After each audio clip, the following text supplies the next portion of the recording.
Chapter 34. The final summer. The vandalized yearbook. Towards the end of the school year, the students all got their yearbooks. Milo got his yearbook signed by several friends and different teachers. One day in English class, Milo heard Purvis asking some students what page Amira's picture was on. When Milo went through his yearbook, he found a crossed-out heart over Amira's picture. At that moment, Amaludico took over the book and made residency. Milo told the teacher about what had happened. The teacher asked who had vandalized the book. Purvis starts getting all defensive, to which the teacher started to suspect that Purvis was the vandal. The teacher even said, "You seem awful guilty," as they did not even accuse him of doing anything. Milo then began to see a connection between the breakup note card from Pierre, the horseman, the Valentine Lucille return, and the newly vandalized yearbook. Milo got all these theories from the Harry Potter Horcrux theories. On Milo's official weekend as a student, he went out to dinner with his family on Saturday. That afternoon, Milo started to reread the Harry Potter series and began on the Sorcerer's Stone. In the evening, Milo was invited over to Uncle Leo and Aunt Jane's for a campfire. Samantha accidentally let blab that they were walking through the Jafaris' neighborhood. This would lead to problems, as Uncle Leo ends up telling Ray won at golf one night. On Wednesday, Ray brings up Milo walking through the Jafaris' neighborhood while Grandpa Tony was at dinner with the Biancatellos. Ray found out from Uncle Leo at golf one night. Margaret asks Milo not to go into the Jafaris' neighborhood. Milo tells Margaret that what happened years ago. Margaret retorts that it doesn't matter. Ray thinks Milo is still trying to get the Jafaris' attention. Milo explained that this had nothing to do with the Jafaris, and is not going to stay out of the neighborhood over some stupid incident that happened years ago. Now Ray and Margaret never knew what happened with the Silenzo alibi the previous summer.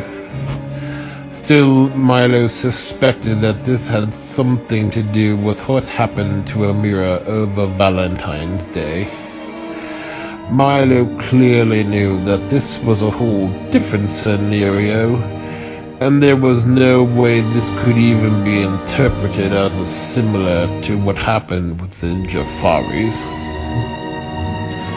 Milo suspected this was all just some stupid stereotype Ray had of the Iranians, inside upon that they were close and knew what was going on in each other's business.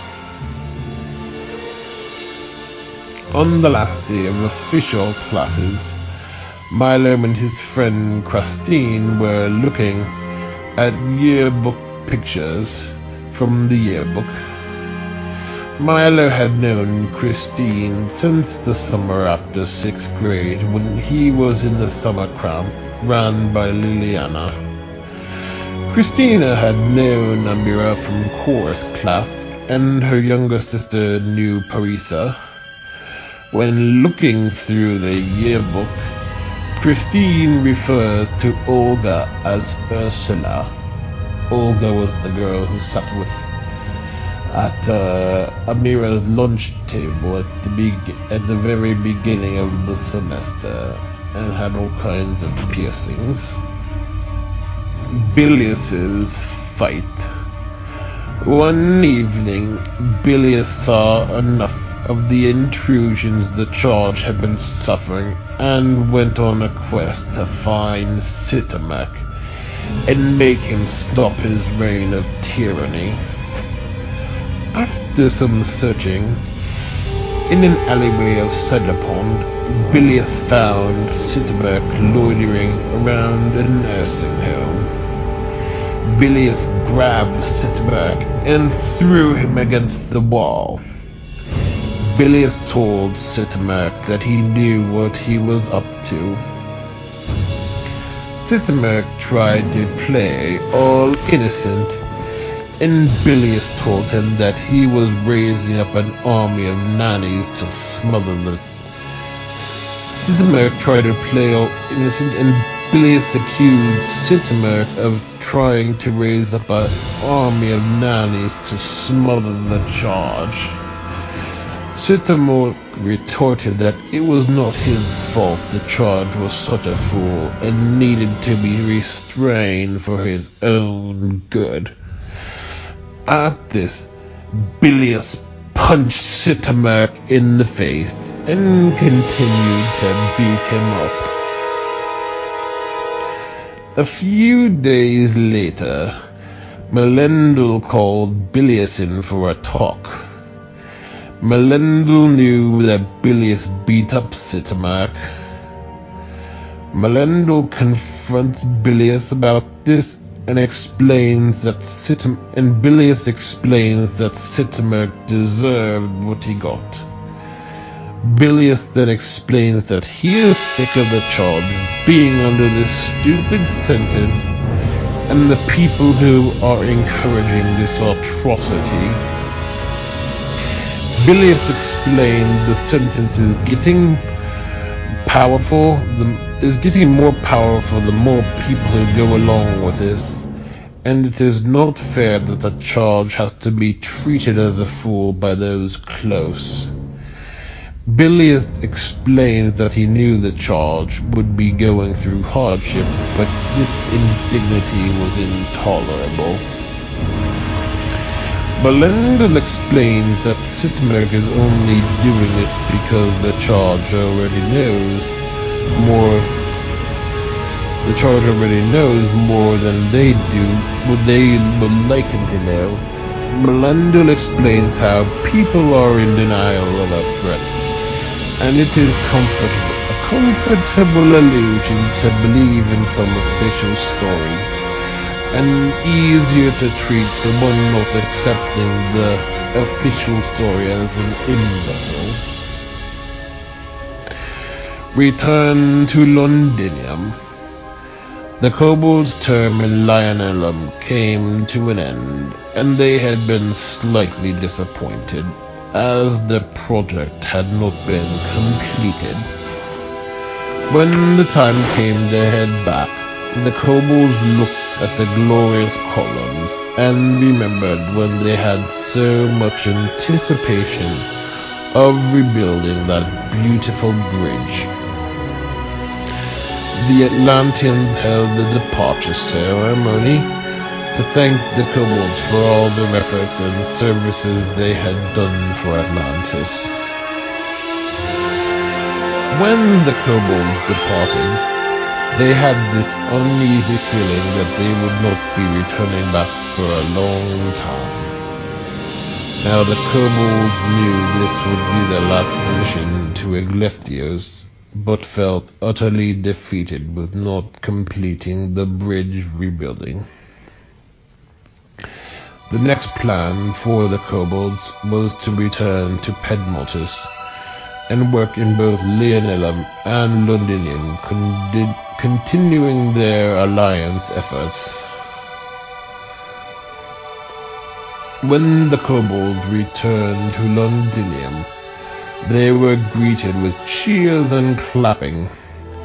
At This time, the kobolds returned to the gardens of Pedmontus and looked at the pillars and looked at the view of Lionellum and became quite nostalgic for the optimism before going back to Lionellum that they had before deporting back to Lionellum. Milo's graduation ceremony. During the final weeks, the seniors had limited time in the school. After taking some finals, Milo watched the 9th season Simpsons episode back at home. The episodes were Simpsons Tide, The Troubles with Trillions, Girly Edition, and Trash of the Titans.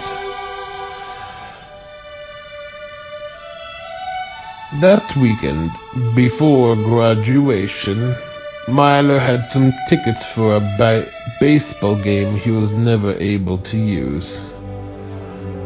On that Monday, the graduates were scheduled to attend rehearsal at the school.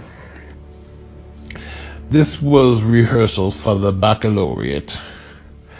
That afternoon, the graduates also got their caps and gowns. That night, Milo had his baccalaureate. Despite this being a public school, the guest speakers all came from religious backgrounds. When Milo came back from school, he found Salvatore was swimming in his pool. Now Salvatore had just graduated St. James a few weeks ago. Milo had arrived at Cyberpunk High School and went into the auditorium with the 2007 graduates. The opening hymns for the baccalaureate were Joyful, Joyful, We Adore Thee, and America the Beautiful. The graduates walked through the gym with the parents and other guests in the bleachers. During one speaker, Milo noticed Amira was singing in the concert for the baccalaureate. Milo could not help but feel a little disheartened, knowing that this may be one of the last times they would be in school together. Plus it felt like they were on two different worlds, with Milo graduating very soon. Other songs the choir sang were I Hope You Dance and You Raise Me Up. After the baccalaureate, Milo got his picture with his friend Dimitri. Seeing Amira had slightly hit Milo that he was graduating. The next day, Milo had a second rehearsal at the Civic Center. Milo was not too thrilled about this and really wanted a day off just to process this whole graduation thing. At the rehearsal, the students were giving their assigned seats and practiced walking through the procession. This graduation day was also the last day for all the high schoolers. Milo was home for a little bit and then went to school to take one more final for tolerance. Technically, Milo did not even need to take the final. He just wanted to see Amira before he was about to graduate. After the test, Milo headed over to the bus lot. Amira had been with her friends, Allison, Heather, and Lucille. Milo then rode the bus home and saw Amira one last time. When Milo got home, he wanted some solitude, as graduation had been a new stage in his life. Plus Milo got so little solitude with all these graduation practices. Preferably, Milo just wanted to read Harry Potter.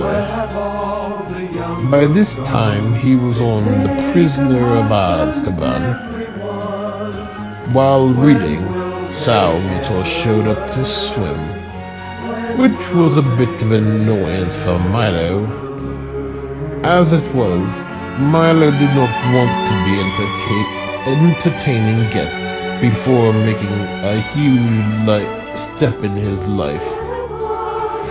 Now Salvatore could be quite annoying and constantly using the Biancatello's pools and just showing up out of nowhere. There are those days that you just don't want to entertain guests, let alone having the same person around all the time. That night, after dinner, Milo had his graduation. Ray, Margaret, Milo, Lydia, and Grandma Pearl left the house and drove to the downtown Essex Civic Center. On the way, Milo saw some other graduates also heading down to the Civic Center. Milo went off with his class while his family went to their seats. The graduates started out with the pomp and circumstance, as was the common theme. When walking in, Milo saw Lydia sitting with some of her classmates who had siblings also graduating in Milo's year. One of the speakers spoke about how the graduates started kindergarten 2 years ago. During the ceremony, the superintendent announced what the students would be doing with their futures. This felt like one of those times where it seemed like the whole school is giving the students the world. And they told me that they were going to this college in the fall, and this college in the fall. During the ceremony, Milo saw Doris and Neil sitting together with Steve's girlfriend, but no Merle.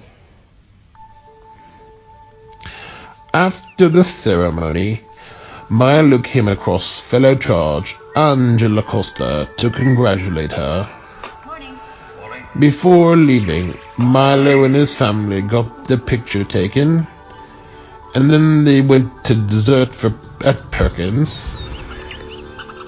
After the ceremony, Milo watched a Disney World vacation planning video. At this time, Milo needed some solitude to keep his mind before the changes. During the year of a million dreams going on right now at the place where As for the dreams come video, true. this gave Milo Visit something to look DisneyParks.com. forward to, and was anticipating his vacation to Disney World. Frankly, Milo felt the same way when he graduated 8th grade.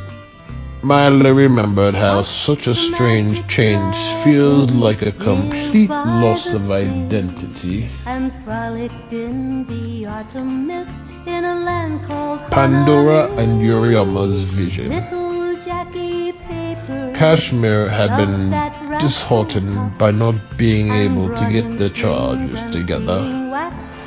As it was, Kashmir was near retirement and wished he could have gone out with accomplishing something great. Fusisha tried to take responsibility and began to regret ever bringing the Jafaris into the picture to begin with. Belendil explained that Fusisha did the right thing and it is still too early to judge how things will play out. Then Yuriyama arrived to relay two visions. This is the vision of a time near the future when this figure Susan will be torn. There will come a time for the next few years when there will be much fire and rain, long days and lonely nights. But this Susan always was believed to be unbreakable. Then there will be long periods of depression, for something seems broken that cannot be fixed. Then it seems like the future looks bleak, with all those dreams for the future encouraged at the commencement day to get smashed, and the despair of a menial and pointless vocation just getting by. Then Pandora shows up with this scroll. The scroll Pandora brought was the scroll the Earthling saw when Amira first moved from the crib to the bed. Melendil knew that this was when Milo had started school and first entered in the transitory world. Hughes read the scroll, and this is what he saw. There was a child who lived in a magical world full of legendary dragons. One day, this child was ripped from this magical world into a place of artificial junk and utter mundanity. The only thing that is real in this world is the market. The magical world utterly grieved at the loss of this child. Reminiscence. On Milo's first day after graduation, Grant Petoni came over for dinner. As for being out of school, this felt weird to know that he would not be returning to Cider Pond High in the fall. That night, after dinner, Salvatore invited Milo to join them on a family trip to feed fishes the next day. Milo had been to this place right before starting his senior year. Now, Salvatore originally joked that they were going to be doing a workout. By this time, their workouts ended shortly. Went shorter than for the summer. That morning, the Fiorentinos arrived, and they were off. Milo could not help feeling a little bummed out that his senior year had just ended. After feeding fishes, they headed to Frank's hot dog stand for lunch. This is the same place the Biancatello stopped at while Milo was anticipating seeing Amira in the upcoming school year. Milo could not help but feel a little nostalgic and remembered how excited he was to the days of having Amira in the same building as him. Milo understood that within the next fall, he and Amira would be in very different places, inaccessible. Yet Milo could not stop thinking about Amira, and kept thinking about having seen her at the baccalaureate singing, and then seeing her on the last day with Heather and Allison, hours before graduating. While on the ride home, Uncle Ottavio had the song Fire and Rain playing on the radio.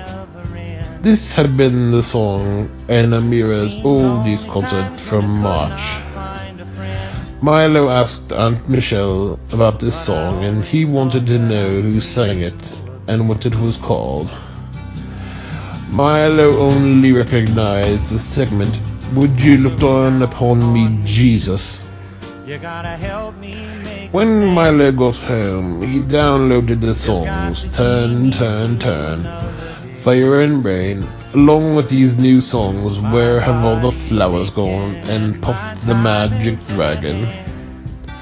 The folk songs had been a fairly somber theme, considering that a great change had taken place for Milo.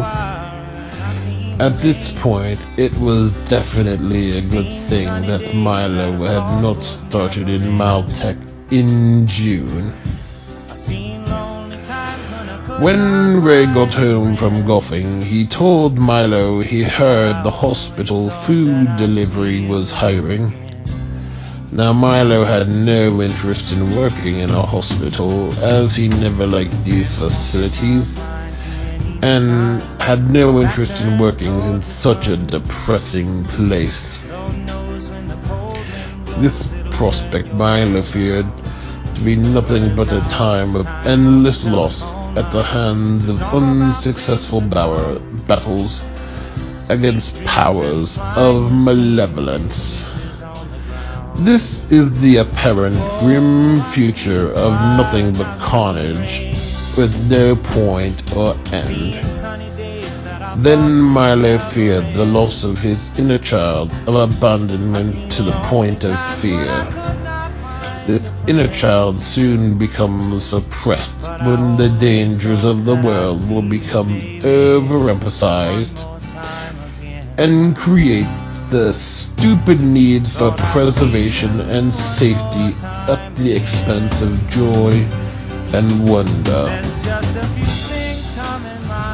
On Saturday, Milo had Lydia's dance recital, which Grandma Pearl and Margaret also attended. Ray had been on his golf trip that weekend and was unable to attend the recital. On the way to the recital, Milo brought Harry Potter and the Prisoner of Azkaban to read. At the recital, Milo tried reading the book in the dark, but no luck. During the recital, now that Milo was on the chapter where what was it? It was before Christmas when Harry and Ron went down to visit Hagrid and help with the trial for Buckbeak. During the recital, Milo had a flashback to the baseball game at the beginning of 4 summers ago in Toledo.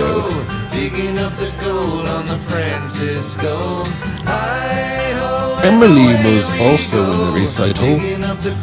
After the recital, both Morgan and Emily congratulated Milo on graduation. Then Margaret, Lydia, Milo, and Grandma Pearl went out to dessert at Bob Evans. The next day, the aunts hosted a Father's Day picnic at Grandpa Tony's. Before the party, Milo, Lydia, and Margaret went to church. When Milo arrived at the party, he found that Alicia was not there and started to really not want to get a job at the hospital if this kind of thing would be happening. Frankly, Milo was just happy with his landscaping business. Eventually, Alicia showed up, as she had no more studying excuses. Now, Alicia was still a week away from graduation. Milo and Matt were talking about Amira, and Alicia tried to talk Milo into dating Western girls. Now, Milo was not going to need this advice. During the party, Milo, Matt, and Salvatore walked over to Republic Plaza.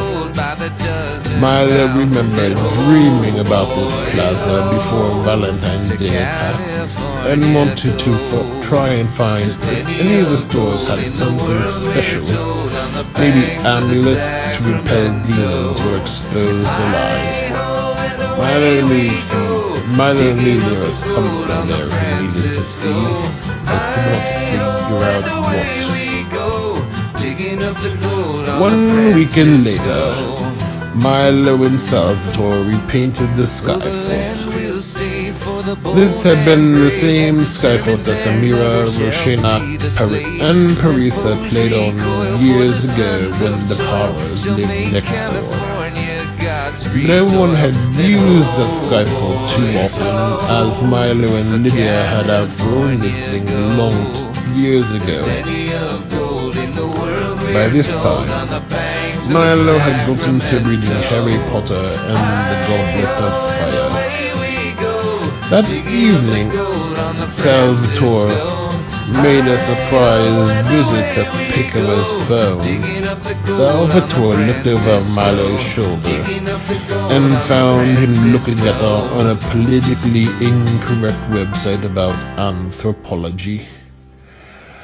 Salvatore blabbed the site was stupid and Ray had gotten mad at Milo for going on the website. Milo was getting sick of being accused of racism for being interested in why people of different countries have distinct features. Milo did not believe in any racial theories, but did not know the background behind such theories. Plans to evict Prosperium. An Alex known as Lee arrived to Melendil to give him some findings of the cursed yearbook page. Lee had found that a Maludica by the name of Prosperium had taken over the yearbook page with the crossed out heart. Lee brought these findings to Melendil after he was commissioned to keep an eye on the Bianca Teller's household. Lee brought his suspicions about this being a real curse and not an act of vandalism. Melendil explained how a racist known as Purvis had been the one to vandalize the yearbook, but blatantly denied doing so, despite no accusations being brought against him. Melendil started to realize that Purvis was a mere puppet for Prosperium. Melendil had been slightly familiar with Prosperium in ages past, having exalted slave owners, kings, nobles, and swindlers. Prosperium was said to be the one responsible for giving justification to the Calvinistic doctrine of double predestination.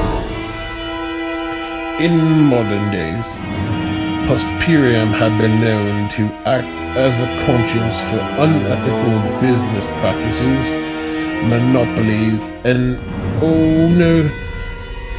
owners of intellectual properties.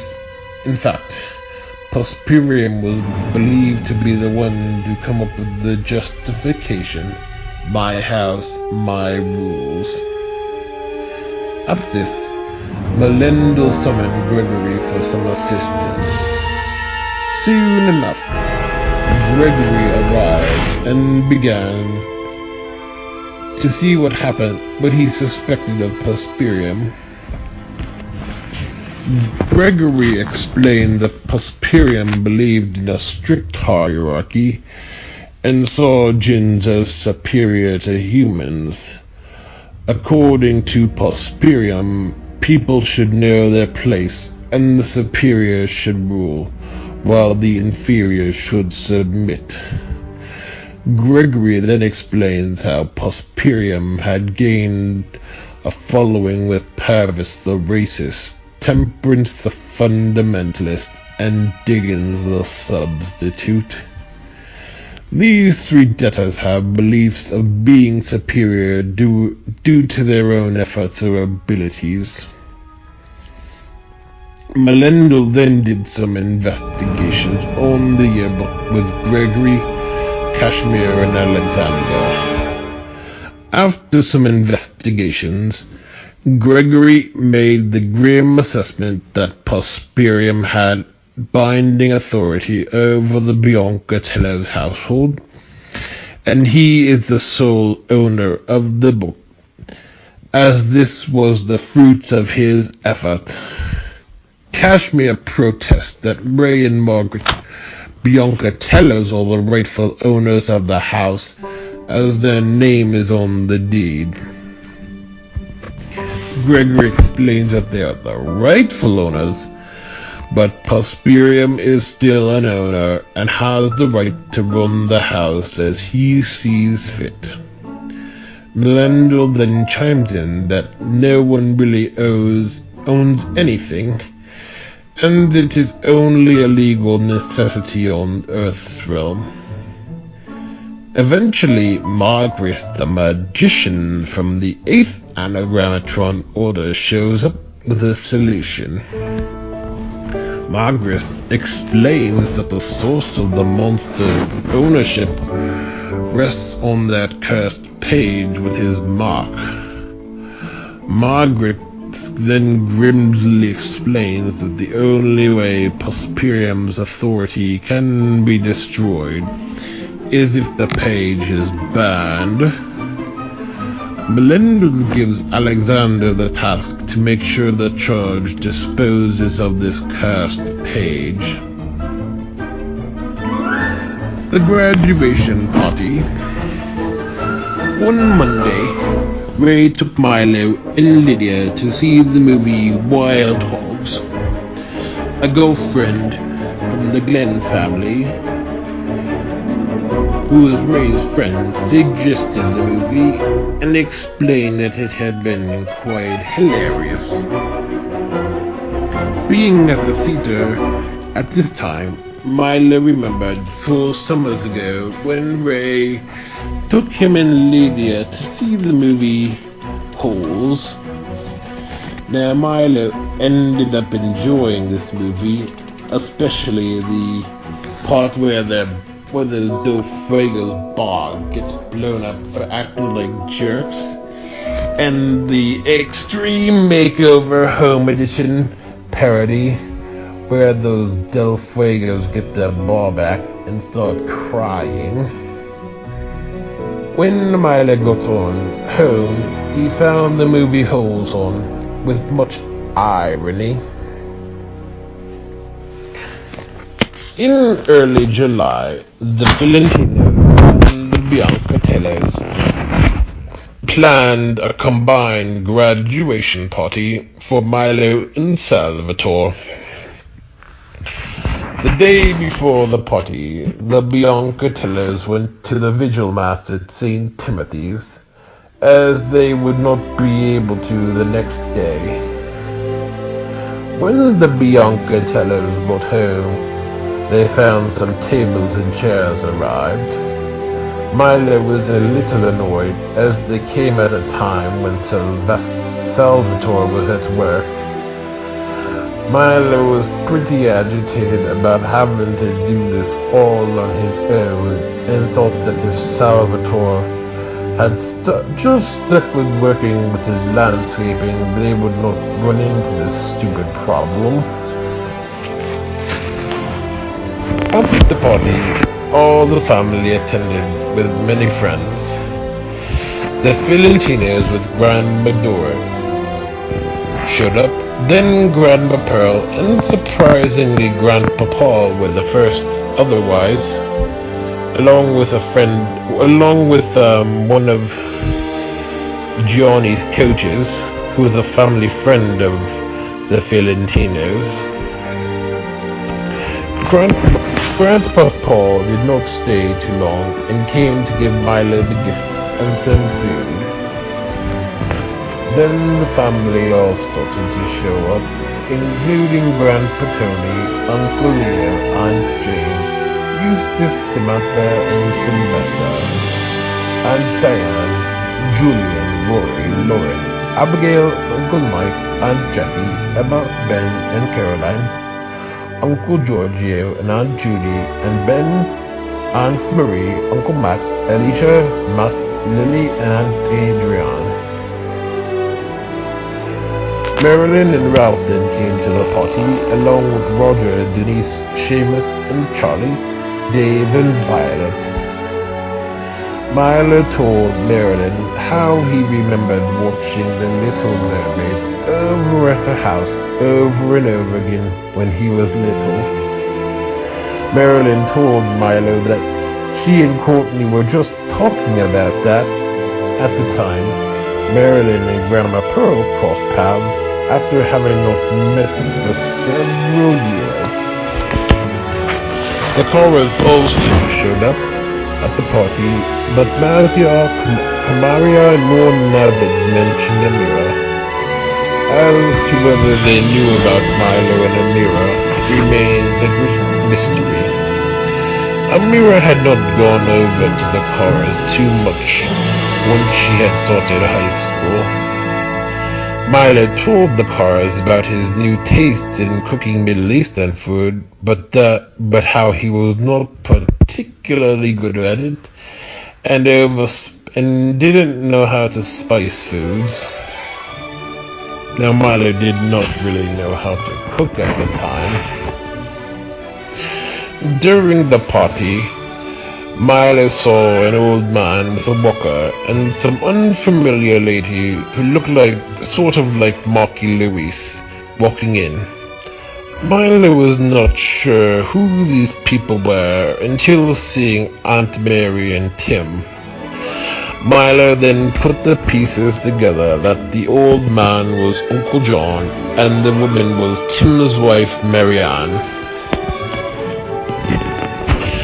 Grandma Pearl let Milo know that Aunt Mary and Uncle John arrived so he could say hi. Now, Milo had not seen them in 3 summers. As it was, Uncle John was getting quite on in age and did not get out too much anymore, but came out for this for some reason.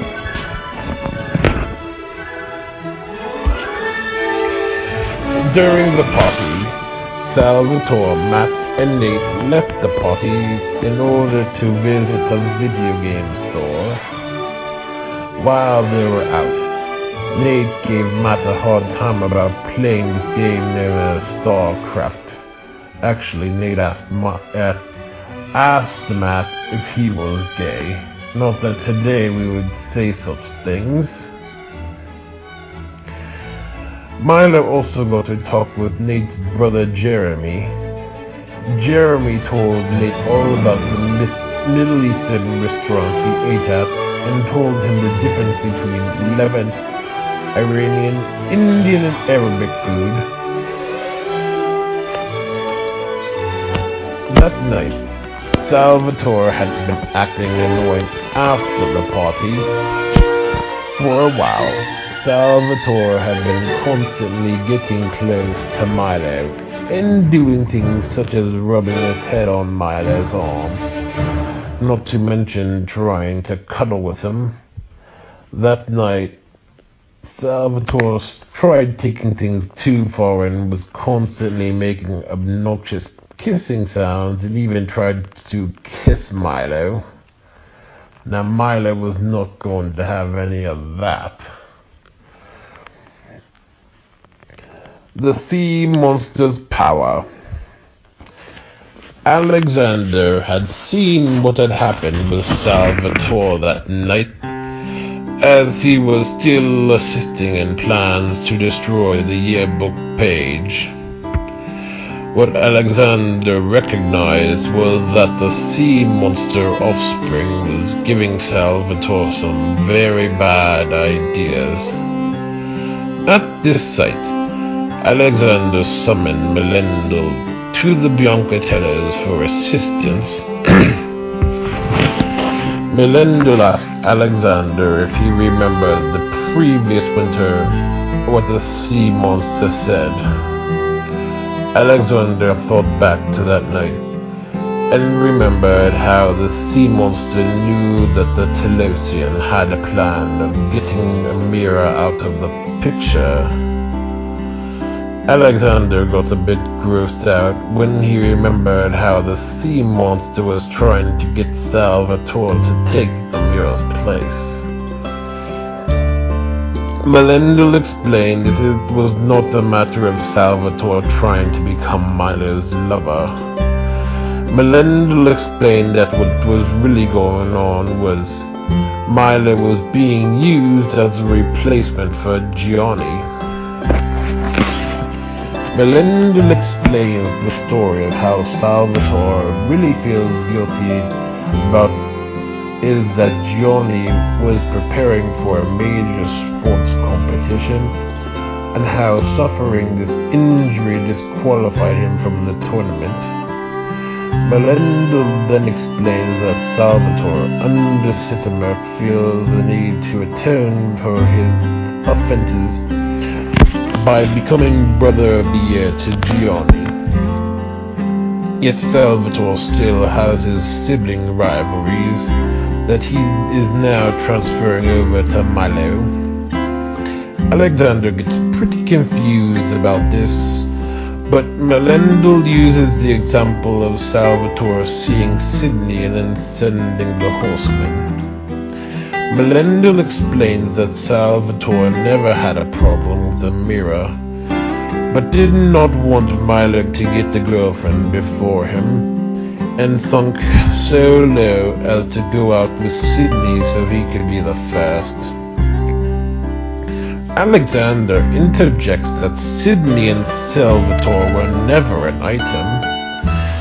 Melendel then explains that this is just a facade, which also helped him use Sidney as a spy to feed Salvatore possessiveness of Milo. Alexander then asks Melendel what's the deal with this touching.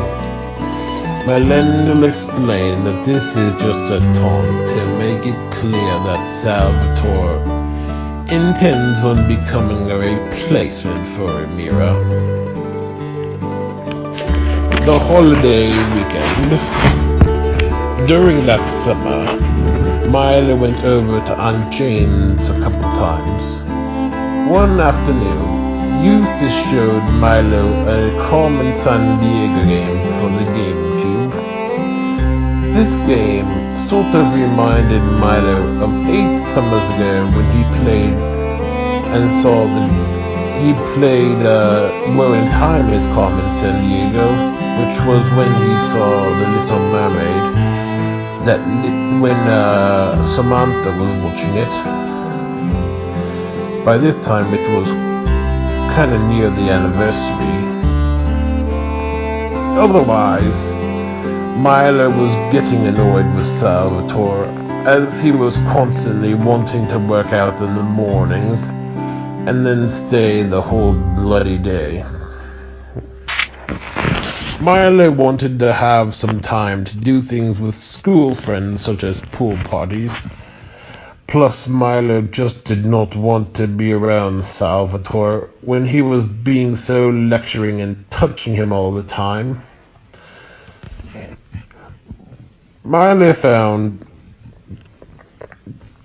Milo always found that Salvatore never wanted to do anything else besides swim, which gave Milo the idea that he was just being used. On the 4th of July, the Biancatellos and Grandma Pearl were invited to Jennifer's for a 4th of July party. Jennifer is Milo's cousin. Is Grandma Pearl's cousin. Jennifer had invited them at Milo's graduation party. Milo first found out when Aunt Mary told him that she would be seeing him on Wednesday. At the party, Milo met some of his cousins, including Ralph and his wife Peggy. Milo also met his cousin Charlotte and his other cousin Julie. Charlotte was the girl who played Milo's new piano at Grandma Pearl's birthday party almost 8 years ago now. At the party, Milo mentioned Salvatore probably wanting to come over the next day. Milo told Margaret that he was worried that Salvatore would be over all day the next day, and that he did not want to be entertaining all day.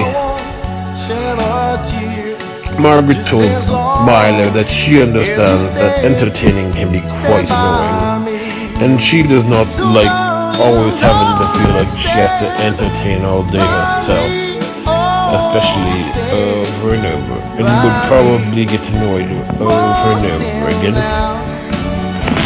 The next day, Milo chose to ignore all phone calls as he feared that Salvatore would want to come over early to work out and then stay the whole bloody day. Plus, Milo was getting so sick of the long workouts. Luckily, Salvatore was not working out since May due to an injury. By this time, Salvatore started getting better and was talking about starting up working out. Now Salvatore continued to call, and eventually Lydia answered the phone. Lydia complained to Milo that Salvatore had just wanted to swim at the pool. Milo was thoroughly annoyed with Lydia for constantly defending Salvatore.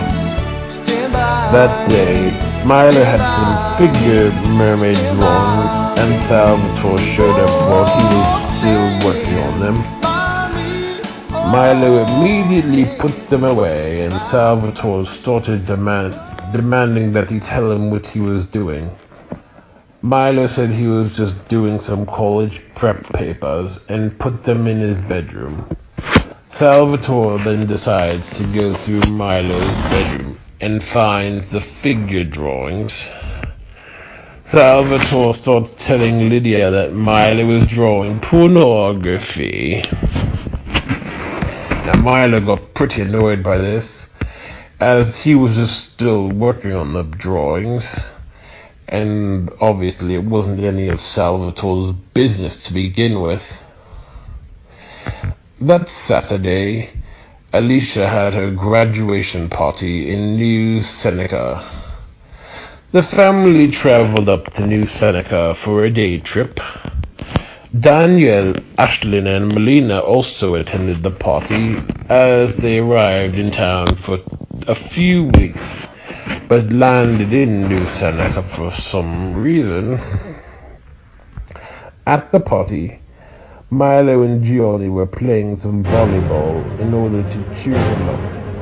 Gianni was still a little bummed out after being disqualified from the tournament. When Milo and Gianni were playing, Salvatore intruded and told Milo not to get Gianni's hopes up. Milo was pretty pissed with Salvatore's obnoxious zeal, and Gianni threw the ball at Salvatore, telling him that he can take care of himself. Over this time, Milo started to fear that the yearbook page Purvis vandalized was cursed, and the reason behind some of the frustrations that had started early summer, particularly with Salvatore's overbearing and self-righteous behavior.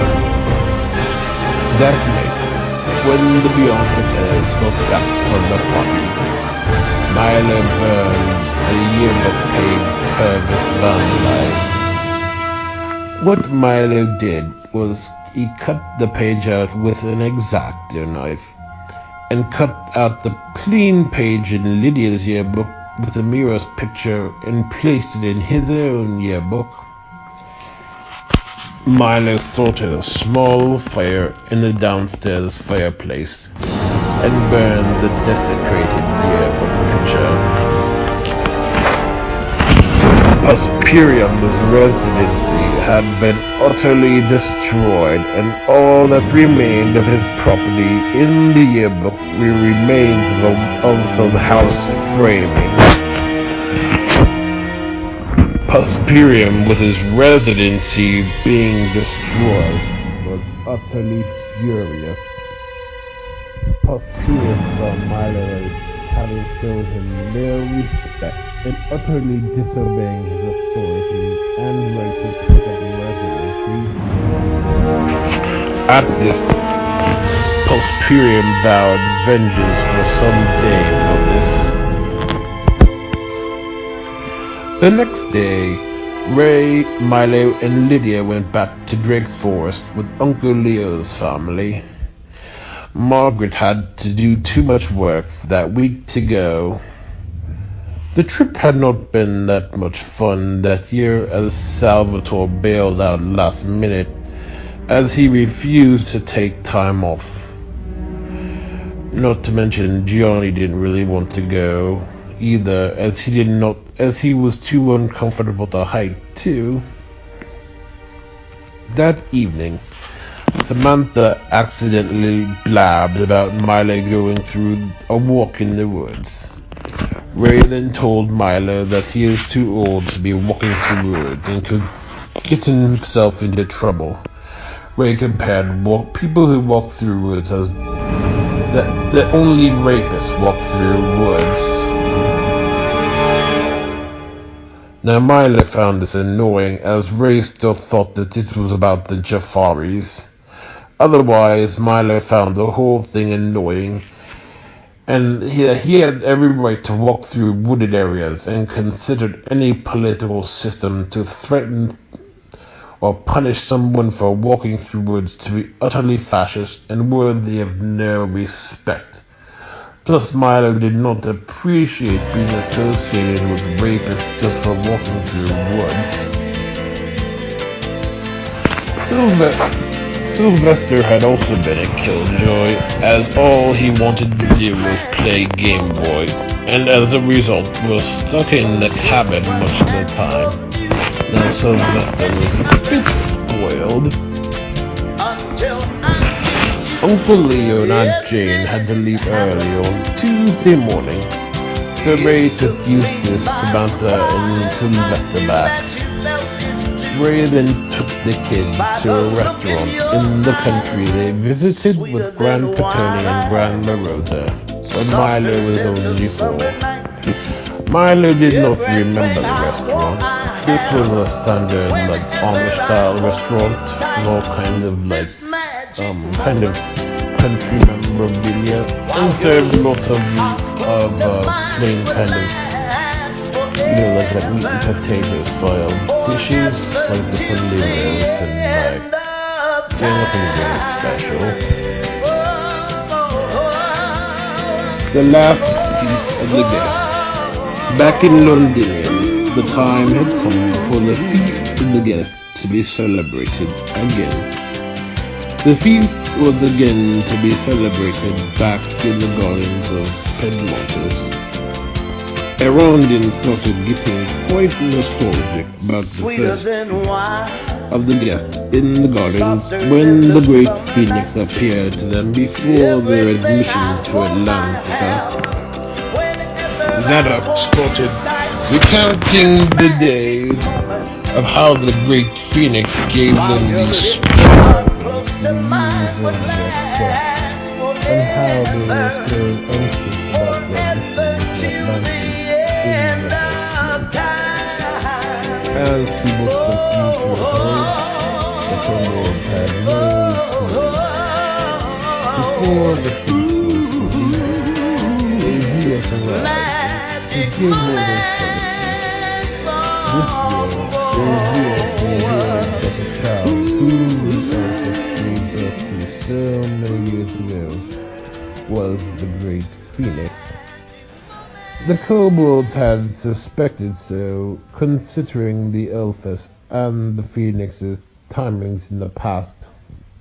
The theme this year, as declared by Easius, was the light that came to the darkened world in London and made its way through the mountains, darkened by the coal of spring. The kobolds had seen the columns from the gardens of Pedmontis and started remembering the time when they were able to see Atlantis. Seeing the columns made the kobolds more strongly long for the bridge, and became quite desperate to fix the structure. At the festival, Asius donated a candle with the symbol of the Ouroboros and the phoenix, and the kobolds all bowed down in reverence. The Londonians arrived at the festival eve, raging firelight torches. The kobolds retold the story about one night back in Atlantica when they returned to Poseidon Plaza, waiting for the great phoenix, only to be greeted by the messengers singing a song of glory to the dance. Then they remembered how the great phoenix appeared and sent back Civilis to exorcise the shadows from Atlantica. Then the kobolds solemnly remembered when the great phoenix entered into the dark mount of lava and experienced the torment of that horrible book, the sufficient Atlantean, that rose up from the darkness and reborn from this surprising light.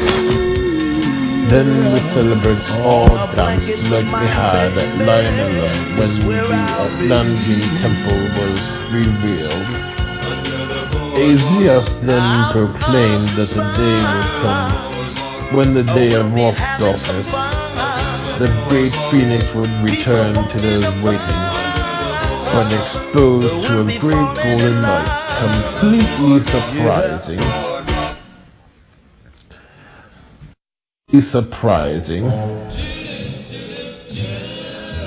Release of the final Harry Potter book.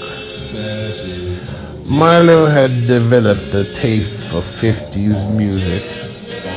This included such songs as There Goes My Baby, Dance With Me, and This Magic Moment. That summer, also, Milo found the Christmas anthem known as Light in the Darkness, also by Rory Cooney. These songs had Milo thinking about a mirror, and he remembered when he started 5th grade and came across this kind of music fairly often. For Milo, a mirror always felt like this magical moment whenever she was around. But he feared that he had been responsible and possibly broke her heart. On Saturday, Milo had gotten a new Harry Potter video game and bought an Aladdin DVD with special features. When Milo was purchasing it, Lydia said that this was a nice gift for Sylvester. Now Lydia did not want the cashier thinking Milo was buying the DVD for himself. During that week, Milo had finished The Half-Blood Prince, and this got Milo wanting to return to his roots after the ending when Harry considered going back to Godric's Hollow. The night after finishing the book, Milo watched The Little Mermaid as he saw that as where he and the mirror began so many years ago.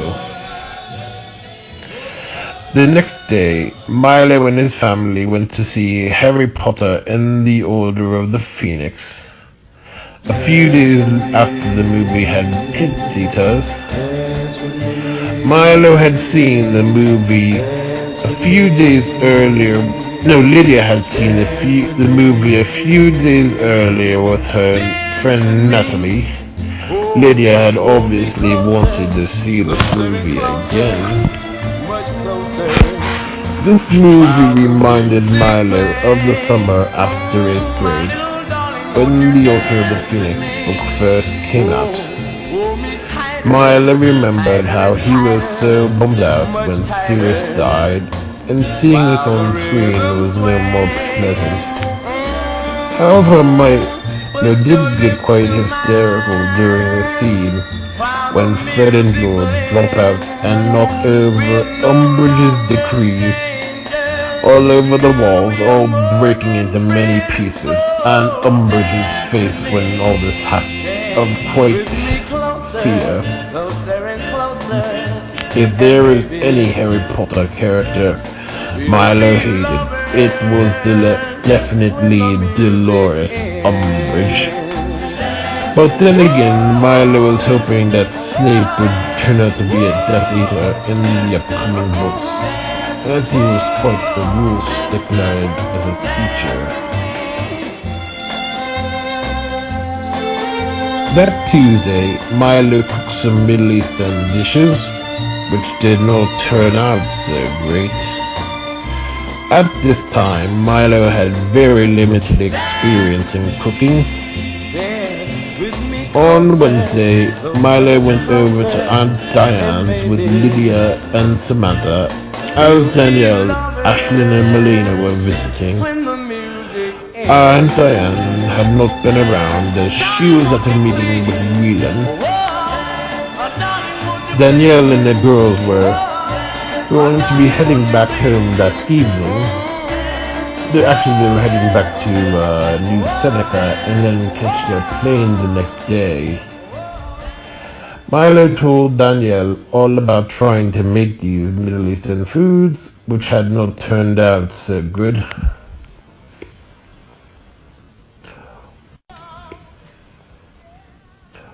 On Friday, Milo saw Vashti at the bank, and this got Milo thinking more about Amira. The Christmas hymn Lighten the Darkness strongly reminded Milo of Amira, considering that for the last 3 Christmases, Milo had observed her birthday. That weekend, the final Harry Potter book, The Deathly Hallows, was released. Milo was pretty anxious about what was going to happen, as he knew many protagonists in the book would die. As soon as Milo got the book, he began reading, and on that release day, Milo had only gotten to the chapters where Hedwig and Madame Moody died in the flight from the Dursleys' house to the Burrow. Milo was happy not to know any more about what would happen that night, but was more bummed out about the bird than the Auror. At night, Milo had an instant messenger appointment with a paranormal enthusiast, and only had 15 minutes with this person, as they were on 2 different time zones. Milo started to explain to this enthusiast a small amount. Unfortunately, Lydia came in and started snooping in on his conversation. Lydia started asking Milo all these questions, and Milo was just trying to get her away. Milo had wanted to speak with the enthusiast over what he experienced Valentine's Day. The enthusiast ended the conversation early, as Milo ended up ignoring him in order to get Lydia away. Now all that Milo had talked about was that he thinks a girl was possessed, and that there was something going on. Milo was angry at Lydia, as it left him unable to speak with the enthusiast. On Sunday, Milo was still pretty rough with Lydia over sticking her nose in his private conversations. This led Milo and Lydia into getting into a fight, as she would not apologize to him and claimed it was her business. This led to more bickering, and Ray got mad at Milo and Lydia for arguing. Milo was then pretty pissed with Ray for getting mad at them, and did not like him having interfered with his and Lydia's confrontations and forcing them to just end it. Frankly, Milo thought it was something that he and Lydia needed to work out, and did not need Ray's interference, or being forced to end the conflict early. This was quite a common way that the Biancatellos typically handled conflicts, as to ignore them. Unfortunately, Eustace sided with Lydia and assumed that this had something to do with Jafari or the Emiras. Still, Milo did not like anyone interfering with his business or consider any justification, no matter what differences in beliefs. Plus, Milo was sick of Eustace always siding with anybody besides him. Now, Eustace was just one of those people who just, no matter what, he would just always want to antagonize Milo, as they just had very different ways of seeing things. That afternoon, Milo was reminded of his early childhood while reading Harry Potter and the Deathly Hallows. Milo read the chapter Creature's Tale and the part of the chapter with a letter from Lily Potter, which reminded Milo of his 4th of July party at Elaine's that Rob attended back when he was a small child.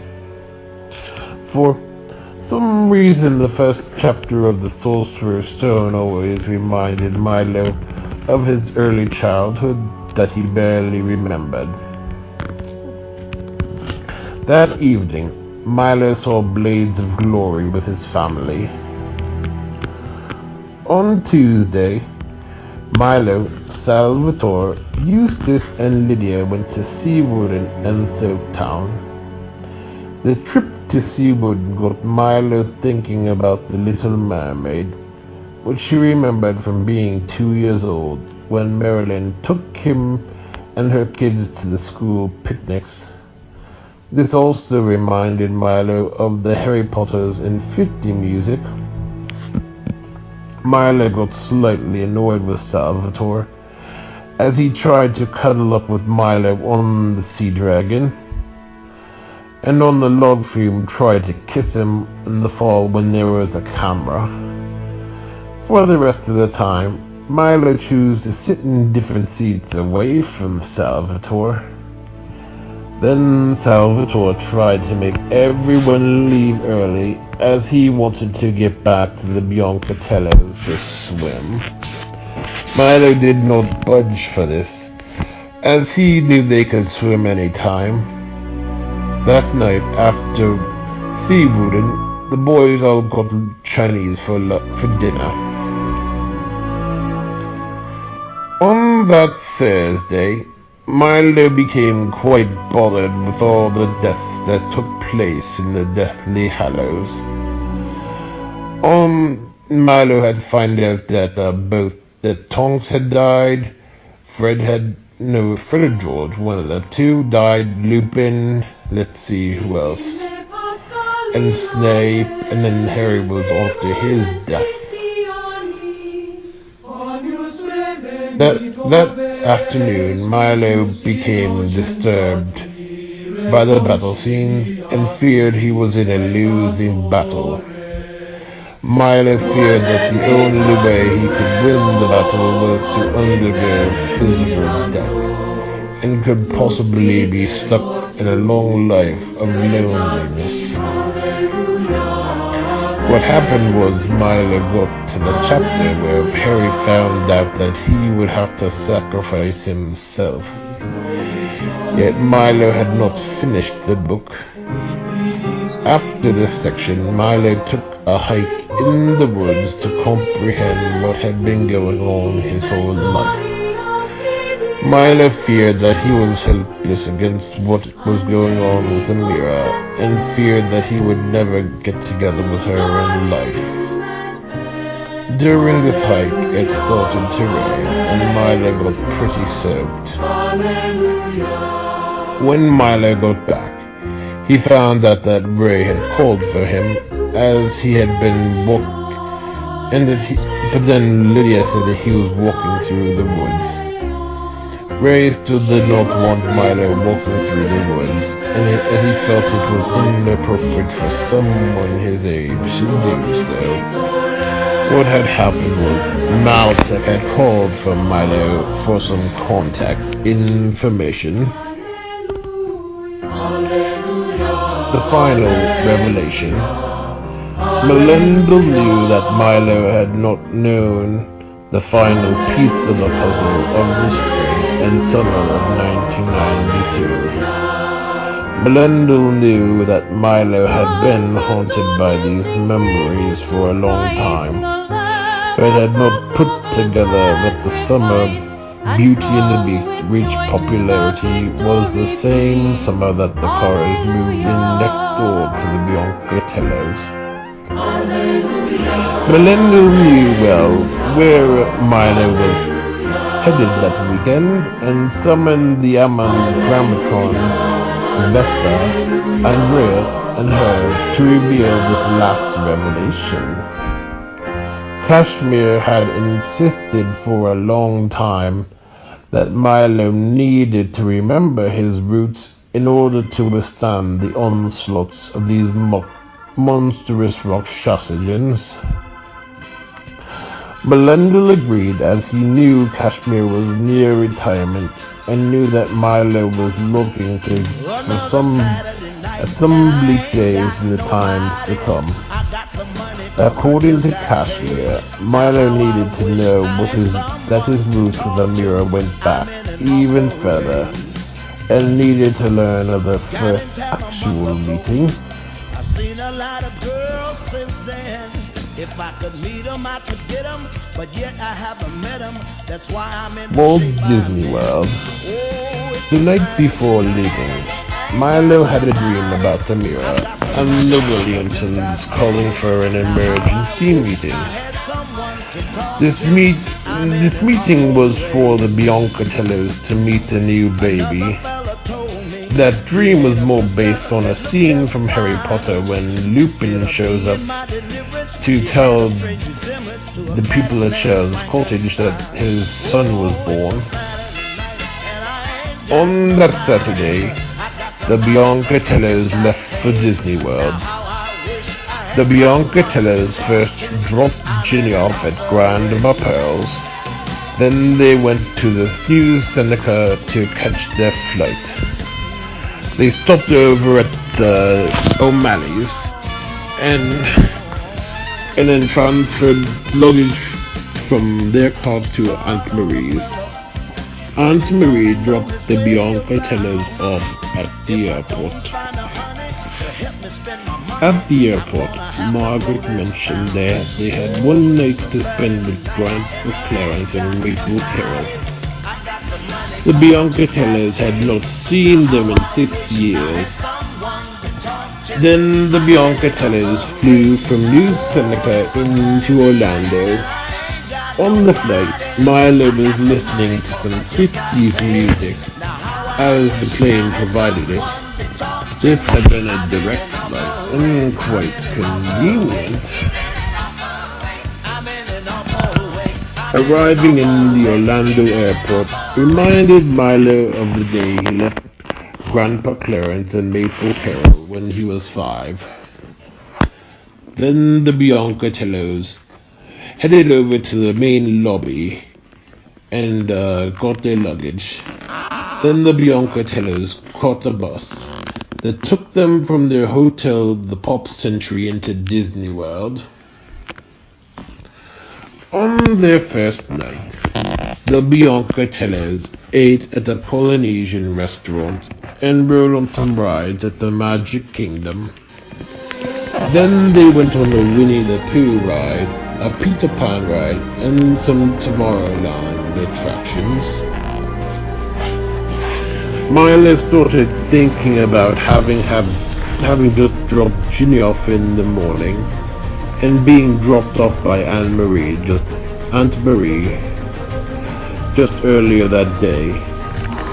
Milo also started having a slight flashback to the nightmare one summer ago at Disney World. In the parade, Milo spotted Ariel in the Magic Kingdom.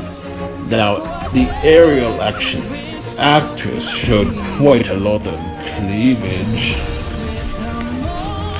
The next day, the Biancatellis went to Epcot. At first, Milo felt a little out of place in Orlando. Plus, this was the first time Milo had been to the park since before he even remembered them. Plus, Milo had not been to Epcot, and last time they went, Ray and Margaret went there on their own and left Milo and Lydia with Grant, Clarence, and Maple Carroll. After some more attractions, Milo started developing some new appreciation for the park. As for the hotel, Milo was not too impressed, but he did like this Little Mermaid poster in his room. Lydia started asking Milo why the movie was so important to him. The Biancatellis then went for dinner at Restaurant Marrakesh. The family had not been overly impressed with the restaurant. Milo got some lamb dish. Lydia got some table soup, and Margaret got some pastilla, I think it was called. Neither really liked the place too much. For some reason, the Milo's hotel had reminded him of some show, like Fraggle Rock, I think it was.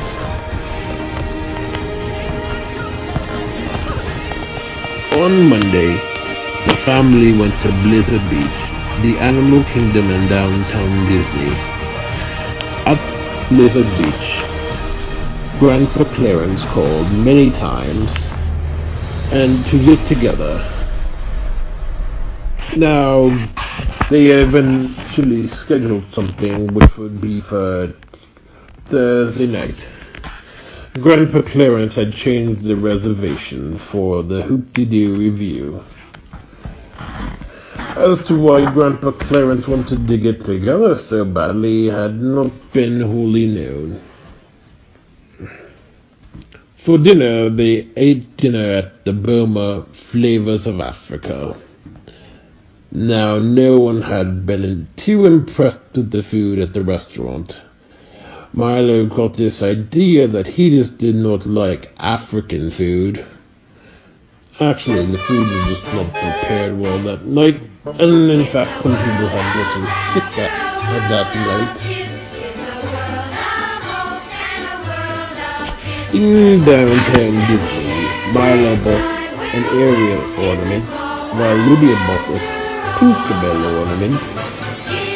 Milo started thinking about the holiday season and fantasized about going to Disney World before Christmas and returning to Sight Upon during Glory. Now Milo did not know that his schedule with Malta could not permit such a thing. That evening, the Biancatellis went to the comedy show. This was a show that did improvisational comedy, which had been quite enjoyable. Milo gave the suggestion of cumin for a spice, and the actors played some Middle Eastern stereotypes. Ray got a little annoyed with Milo making that suggestion. Now, Ray was still not into Milo having such a fascination with their culture. On Tuesday, the family went to the Magic Kingdom. The Biancatellis went on rides such as Space Mountain, Mickey's Magic Concert, Big Thunder Mountain Railroad, the Hall of Presidents, Pirates of the Caribbean, and Splash Mountain. That year, the Haunted Mansion had been closed for renovations.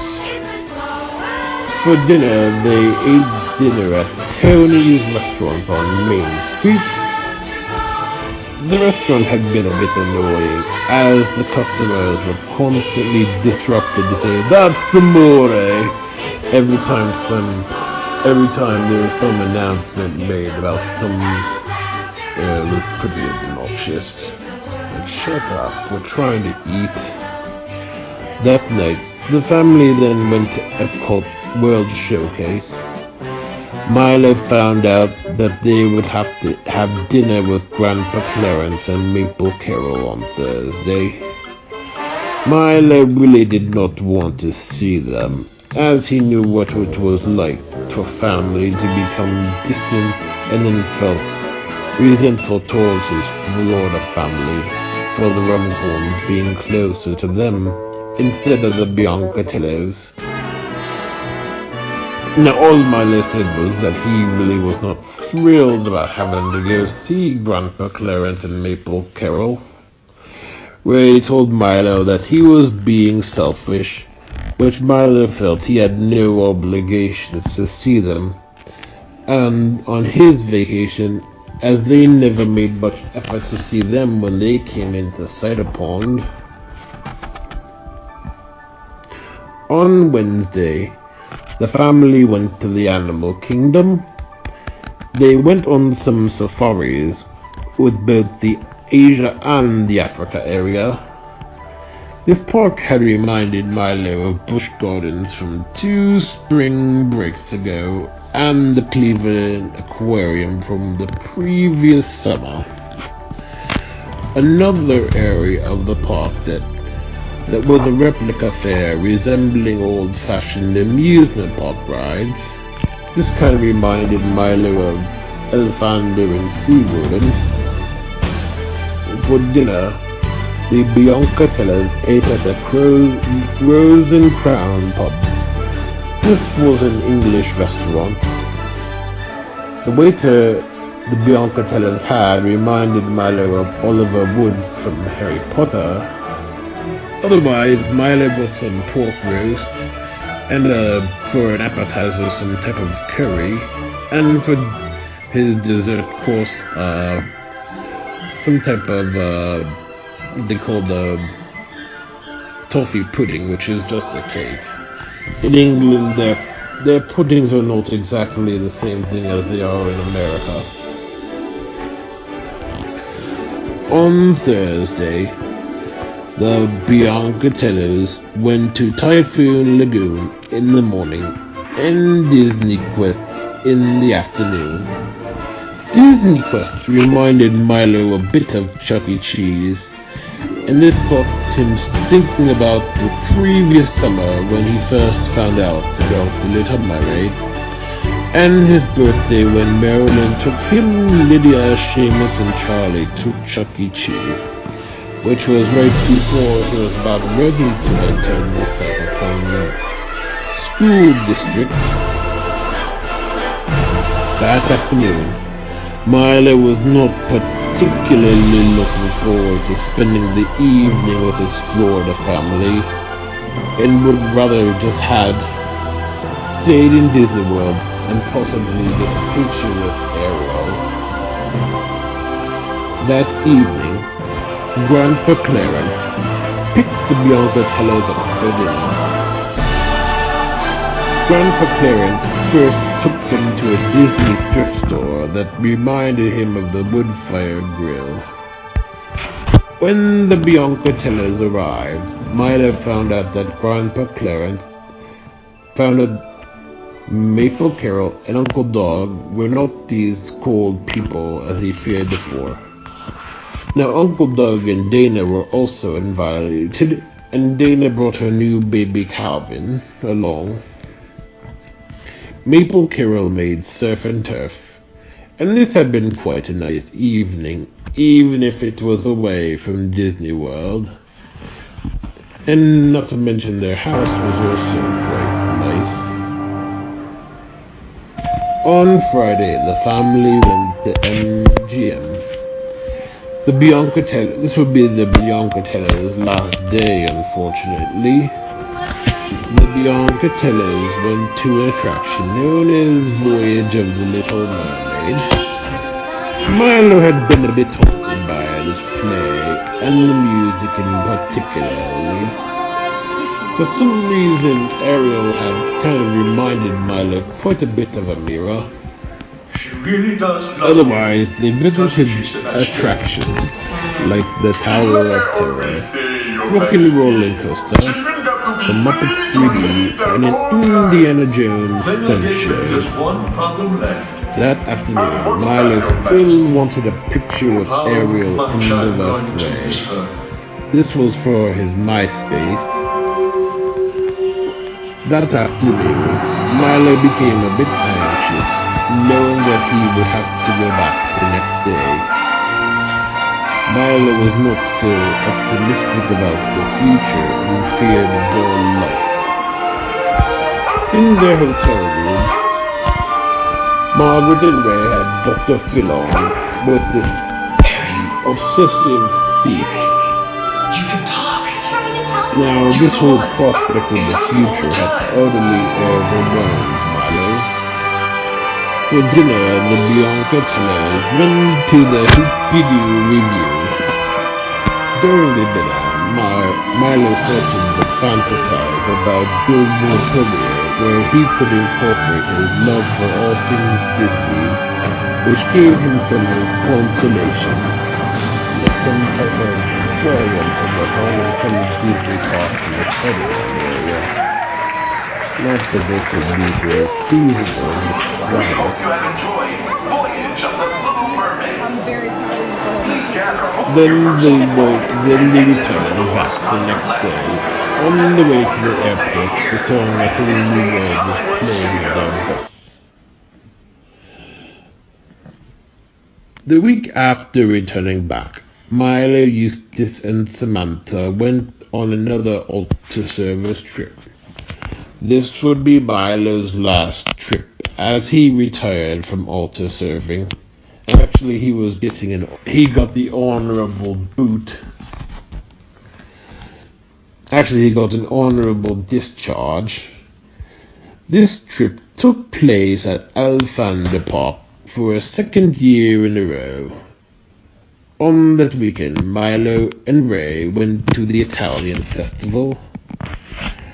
At the festival, Milo could not help but feel like the year before when he was about to start his senior year.